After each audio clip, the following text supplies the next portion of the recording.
Hello, everybody. Welcome back to Ethlor Plays Go. Today, we're going to be talking about the things I learned during the 5 to 6 months that I played chess relatively seriously. The way how this came about was I was just walking along in the cafeteria at work one day and I saw some people playing chess.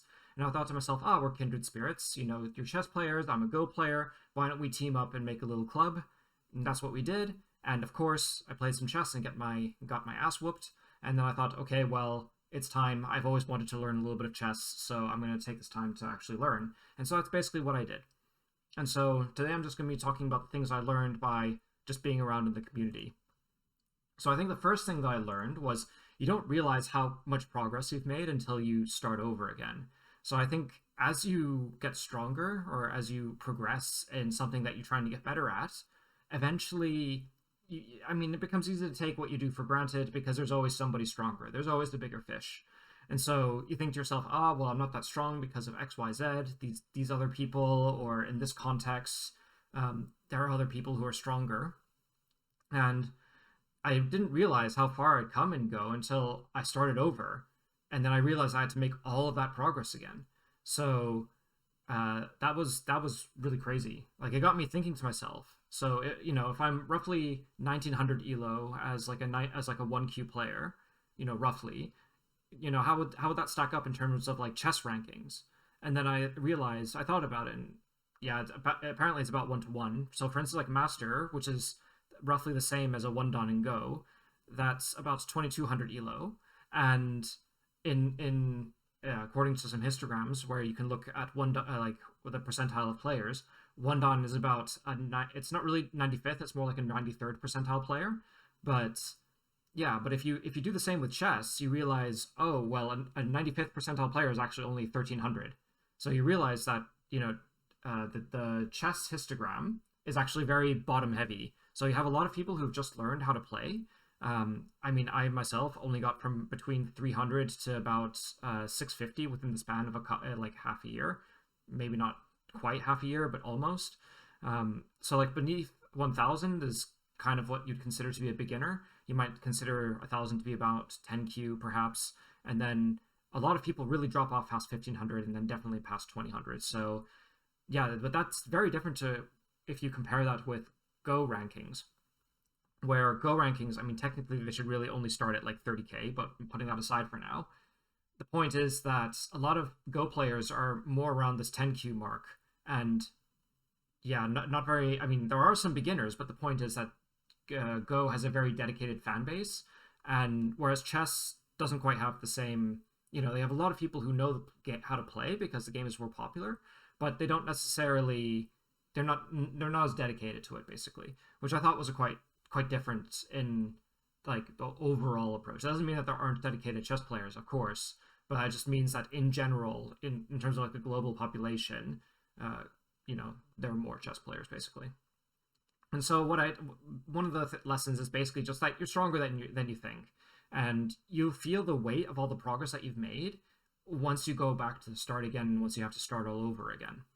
And as I started over again, what I thought to myself was that I would be better at the game. I thought I would improve faster, and then I didn't really. And I think that one of the things that I really struggled with was that pieces move. So for instance, on this board, of course, if you're a chess player, you can see immediately that this bishop captures this rook, and then you're immediately down 5 points of material. And I thought to myself, like, this really bothered me because you would get these bishops or these queens flying out from out of nowhere. And I thought, like, in Go, all the pieces are like, the action tends to be like where the pieces are, or where, like, the point is that you don't have to look. You do have to look around the board, but I think chess kind of like, it forces you to really keep in mind where all the pieces are in a way that maybe Go might not do as much. You can view each part of the board perhaps more in isolation until it becomes a little bit crowded. So maybe Go can be a bit more straightforward in that way. Obviously, Go is the more complex game because there's more branching factor and everything, but so this is something that I actually really struggled with, and I didn't expect this to be as difficult as it was. And the other thing as well is it made me realize how much I rely on shape when I play Go. So for the chess players watching, shape is basically the idea of like how efficient your stones are. So like how like how much they're spread across the board, but how much they're spread and still having a meaningful and coherent connection to each other. Whereas in chess, I mean, you have a similar concept, but there was a lot more about lines. So, for instance, you can see here that I moved this bishop to, what is this, b6, and I check the king, and you can block this with either the bishop or the pawn, and then you have to respond, and then the rook can take this rook. So this is called a discovered attack, and you see how this can work because these rooks are lined up beforehand, and by moving this bishop, you gain a tempo to capture the rook. So I guess the point is that like the way how you think about it is different, but I guess what I didn't show quite as concretely here is that chess is a lot about reading. I mean, in both chess and Go, there's this saying where both games are mostly about solving puzzles or tactics, and that's the main vehicle for you to improve. But in chess, you can really feel how much reading matters. So you can like really lay out the logic for every step, whereas for Go, that was less important, basically. So the point is that in chess, you have to like in Go, like reading's important, but it only becomes important. I mean, it's always important, but it's not. There are parts of the game where it matters less, basically, because the pieces aren't as close next to each other. So you're focusing more on like global strategy, whereas in chess things are more crammed together, and so your pieces get tangled up a lot more easily. So like their positioning and how it all coheres together like matters a lot more, I think. And the other thing as well is the difference in feeling that I got from playing the two games. I mean, what I mean to say is that like in chess you have like this really goal-oriented thinking, I think, because you have checkmate, and so like you should be thinking about checkmate basically every move, like captures. What was it? It was this captures. No, checkmate captures threats. Right, CCT. And the point is that you're thinking about checkmate in every game, and so you can feel that like goal-oriented nature of it. Whereas in Go, like if you play at the start, there's you want to get more points than your opponent, but that will just happen as the game unfolds. There isn't a lot of planning that you can really do with that. I mean, you can have a little, some approaches to the opening, some corner positions, but I find that it's not quite the same thing.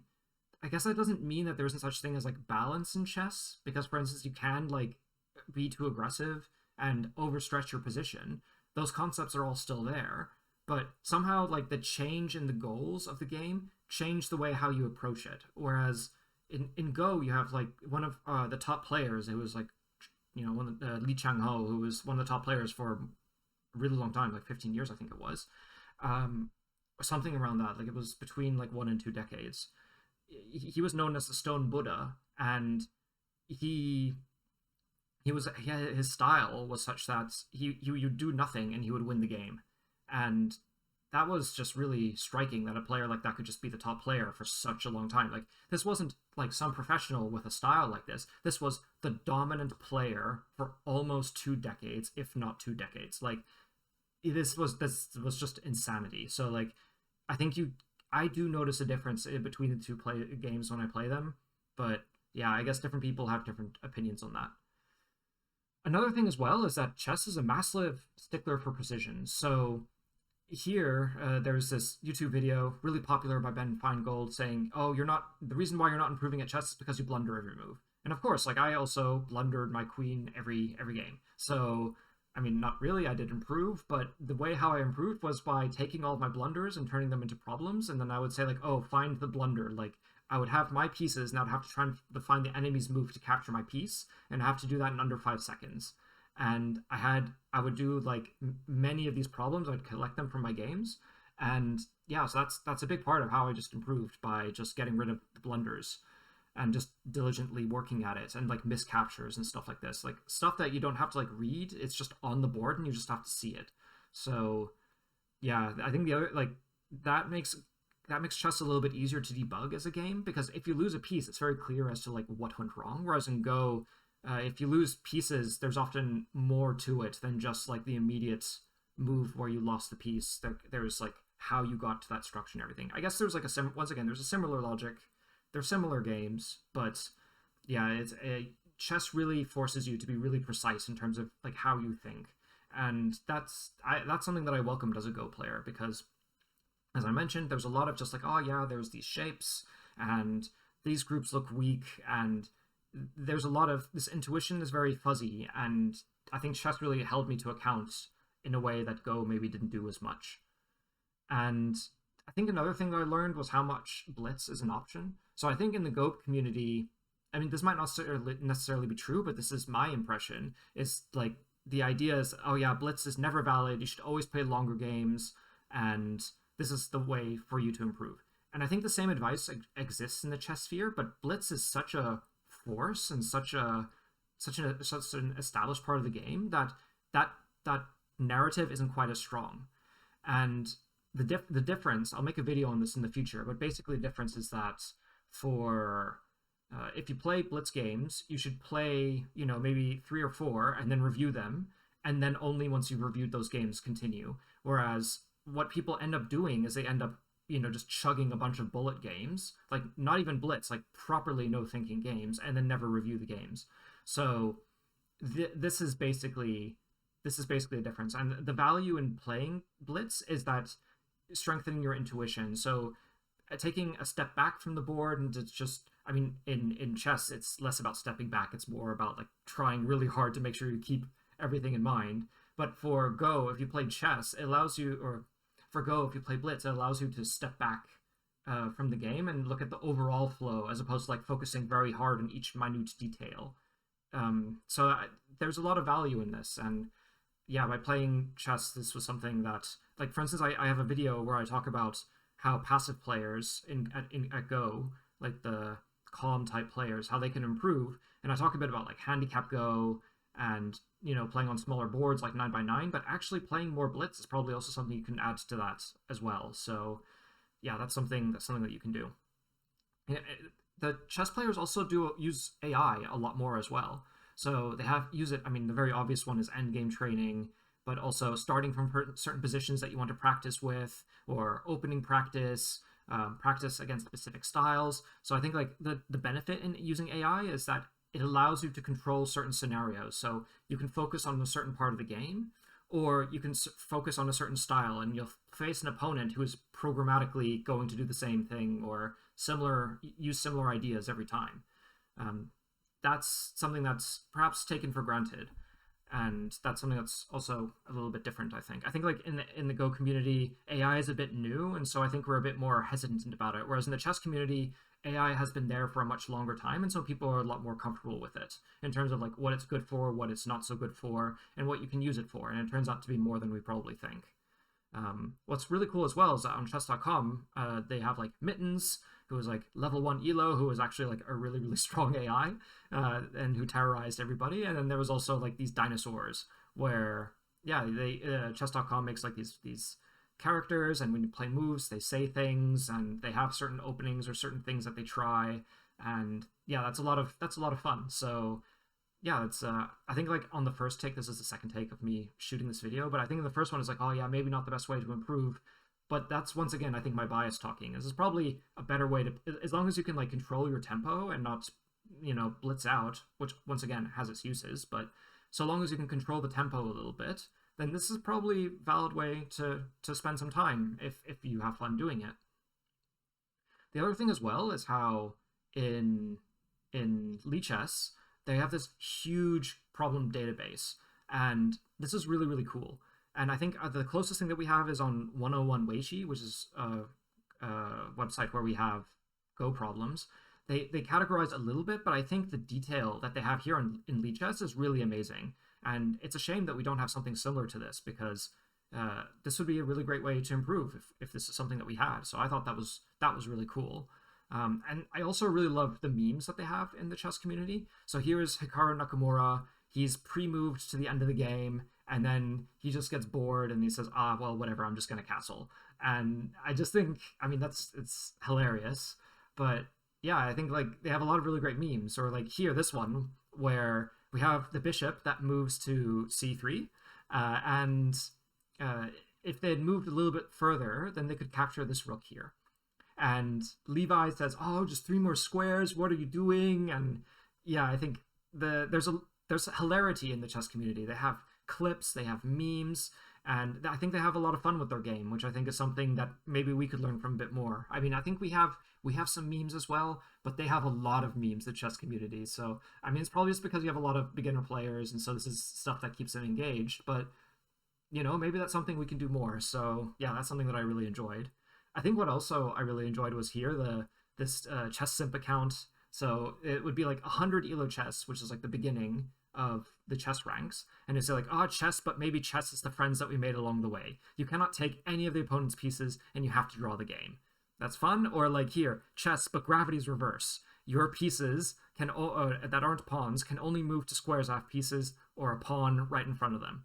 And now these challenges are a lot of fun. So it's fun to watch, and sometimes the guy wins, sometimes he doesn't.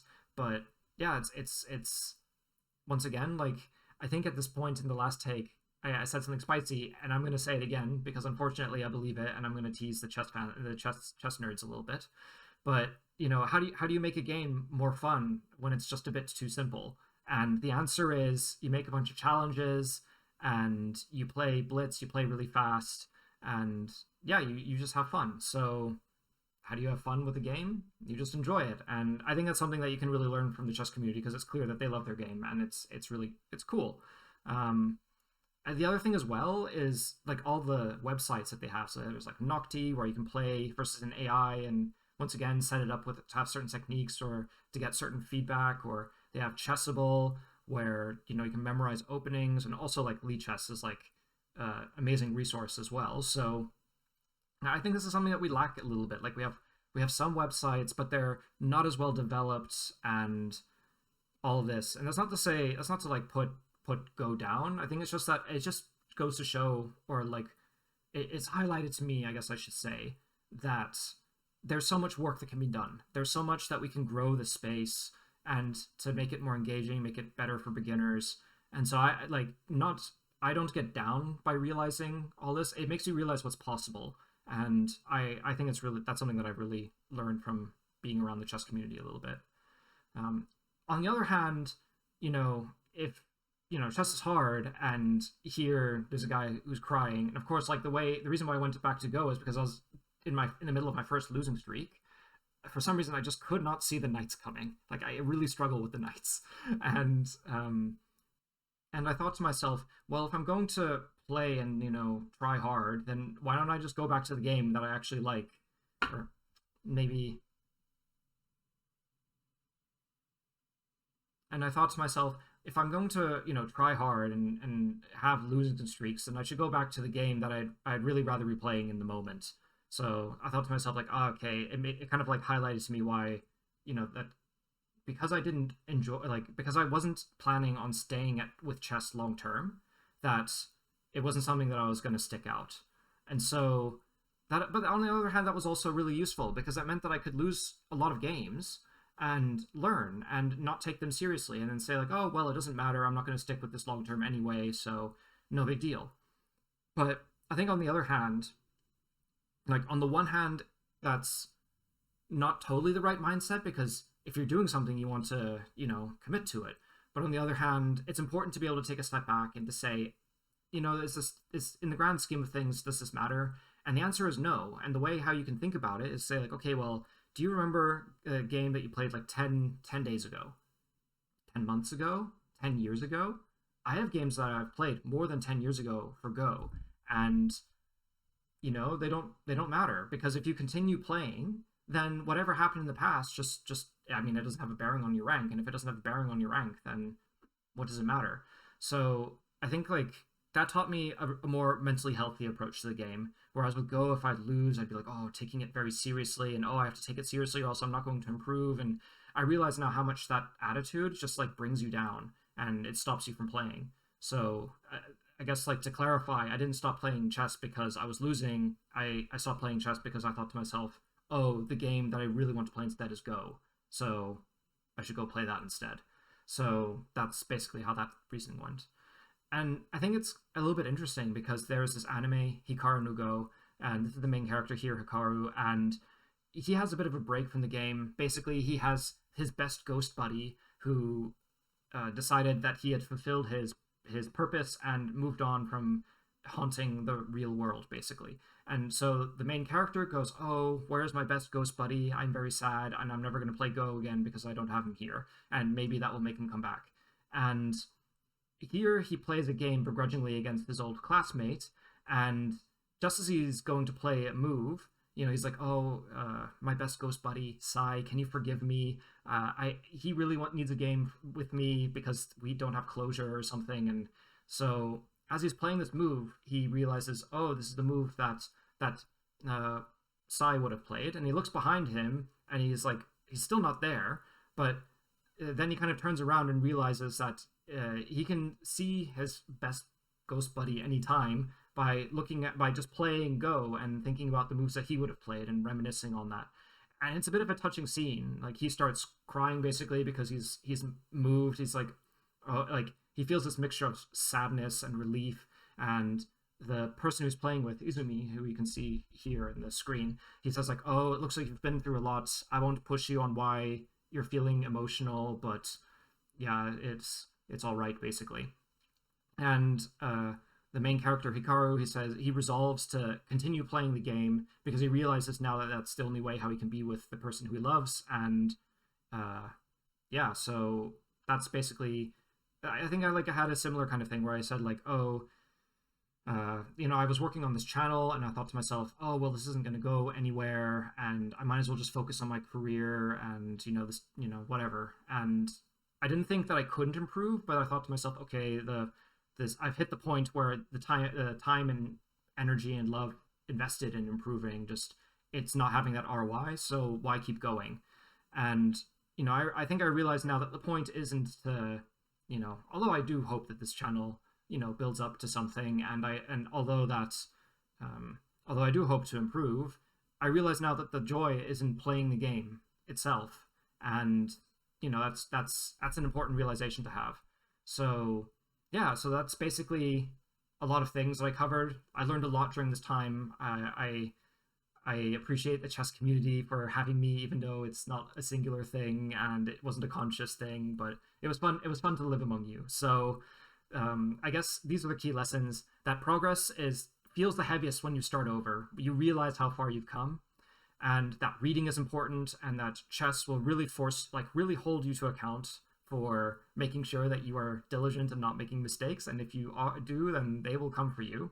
And there's the difference in feeling between the games, where you have like balance in one game, whereas the other one is more about like attack, even though there's still a concept of balance within that, but still, I realized parts like training using Blitz and AI that I really underestimated, and that's a lot more popular in the chess community, that the ideas about how to improve are just way more diverse because there are just more people.